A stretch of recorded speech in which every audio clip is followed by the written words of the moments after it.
आज मैं यहाँ किसी भी तरह का मोटिवेशन देने नहीं आया हूँ। आज मैं तुम्हें वो वायरस के बारे में बताने वाला हूँ जिससे सिर्फ हमारा देश ही नहीं पूरी दुनिया इस वायरस के इन्फेक्शन से इफेक्ट होते हुए आ रही है और आगे भी इसी वायरस का इन्फेक्शन बढ़ता रहेगा। अगर अभी भी हमारा देश नहीं जागा और अपनी आंखों से पट्टियां नहीं हटाई और इस वायरस के खिलाफ कड़ी तरह से कदम नहीं उठाया तो यही वायरस हर दिन लोगों की जान लेगा। कईयों के घर उजड़ गए, कईयों के घर बर्बाद हो गए, बहुत से माता बहनों के सुहाग उजड़ गए, क्योंकि ये वायरस कोई और नहीं, इस वायरस का नाम है टेररिज्म।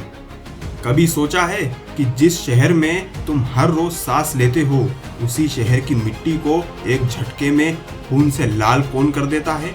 कभी सोचा है रेड फोर्ट जैसी जगह पर ब्लास्ट करना सिर्फ एक हमला नहीं बल्कि एक मैसेज होता है? ये मैसेज किसके लिए है?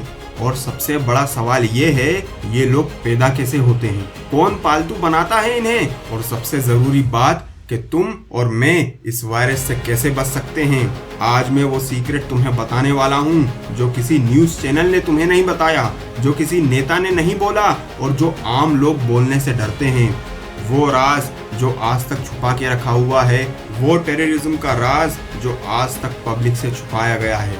10 नवंबर शाम करीब 6:52 पर एक Hyundai i20 car red fort metro station के गेट नंबर 1 के पास ट्रैफिक सिग्नल पर खड़ी थी। अचानक उस कार में बहुत बड़ा विस्फोट हुआ।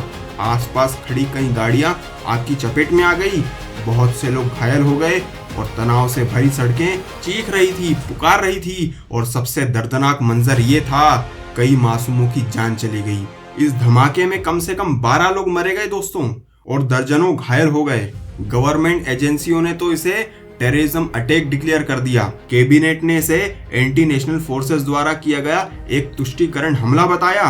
और मैं एक सवाल पूछता हूँ आपसे और उस गवर्नमेंट से भी जिसको आपने वोट देकर चुना है, क्या गवर्नमेंट एजेंसी के द्वारा इसे टेररिस्ट अटैक डिक्लेयर कर देने से ये सब यही रुक जाएगा?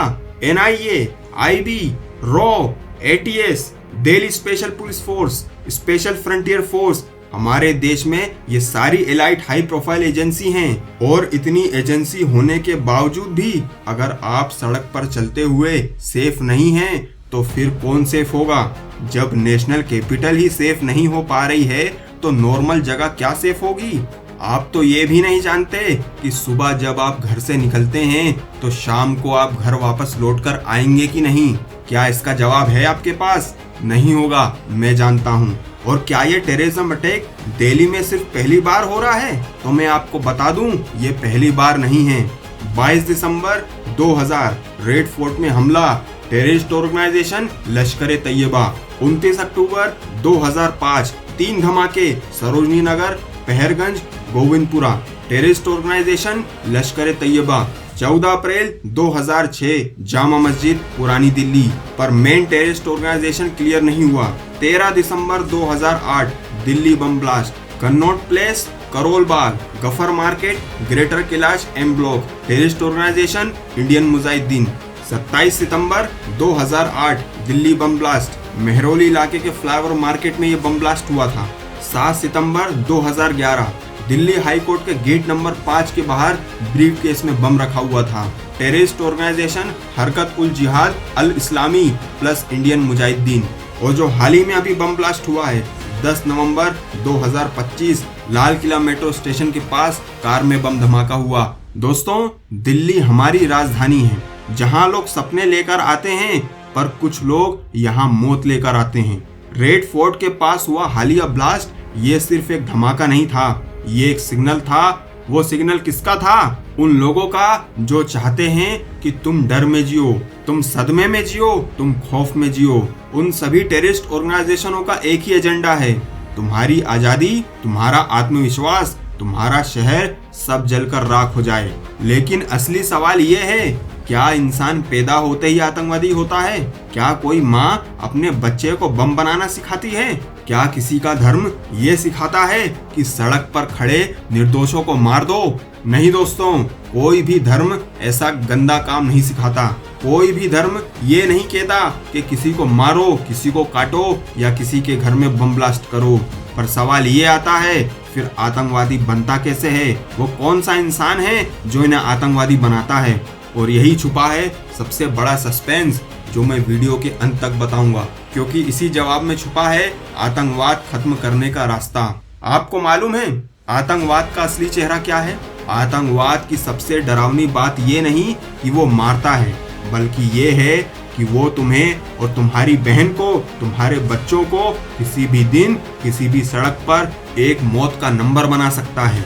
उनके लिए तुम इंसान नहीं, तुम सिर्फ एक टारगेट हो, तुम एक जरिया हो, तुम सिर्फ कोलेटरल डैमेज हो। और सबसे बड़ी दर्दनाक बात यह है, ये लोग मरते हुए भी इंसान की तरह नहीं सोचते, क्योंकि इनका दिमाग कोई और चला रहा होता है। लेकिन सवाल ये आता है, इनके पीछे दिमाग चलाने वाला आदमी कौन है?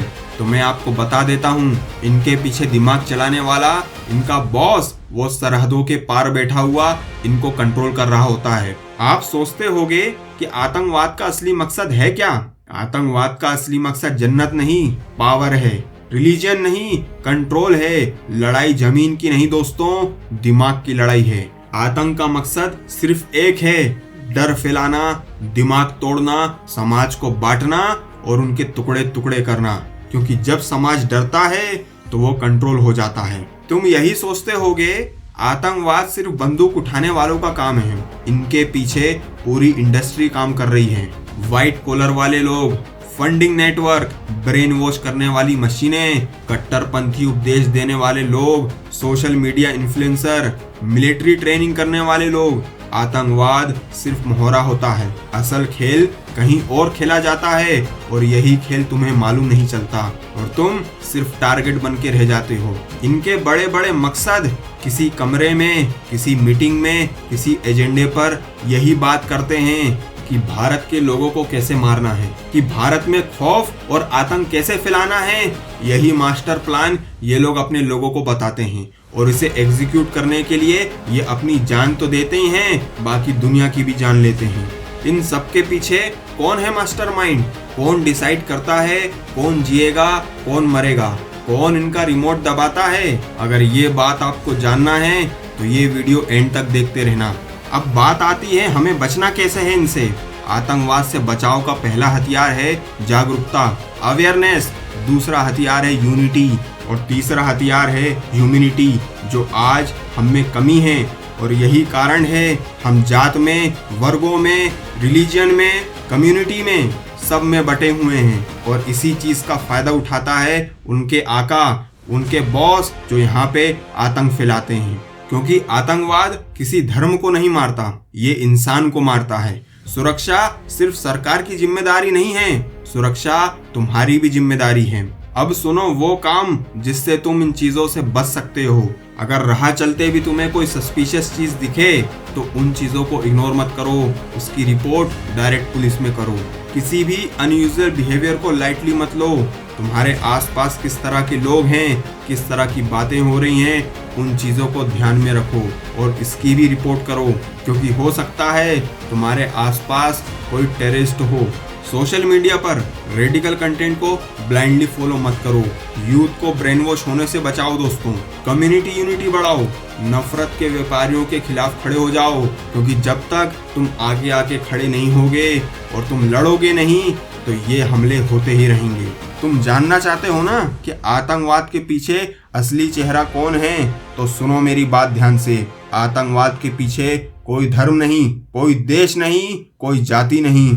आतंकवाद के पीछे सिर्फ एक चीज है, वो है नफरत, हेट करना। और उस नफरत को बढ़ाने वाले लोग तुम्हारी पहचान के भीतर नहीं, तुम्हारे सोच के बाहर बैठते हैं। आतंकवाद वो बीज है जिसे डर से सींचा जाता है और अज्ञानता से बढ़ाया जाता है। इसलिए अगर टेररिज्म को खत्म करना चाहते हो तो हथियार से पहले अपनी सोच बदलो, अपने आसपास के लोगों की सोच बदलो। ये बहुत जरूरी बात है। और अगर तुम उनके मौत का नंबर नहीं बनना चाहते हो तो मेरी बात समझो, यूनाइट हो जाओ, क्योंकि यूनिटी में ही पावर है दोस्तों।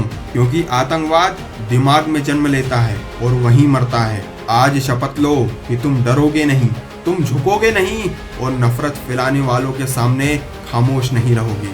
क्योंकि जब एक नागरिक जाग जाता है तभी आतंकवाद हार जाता है।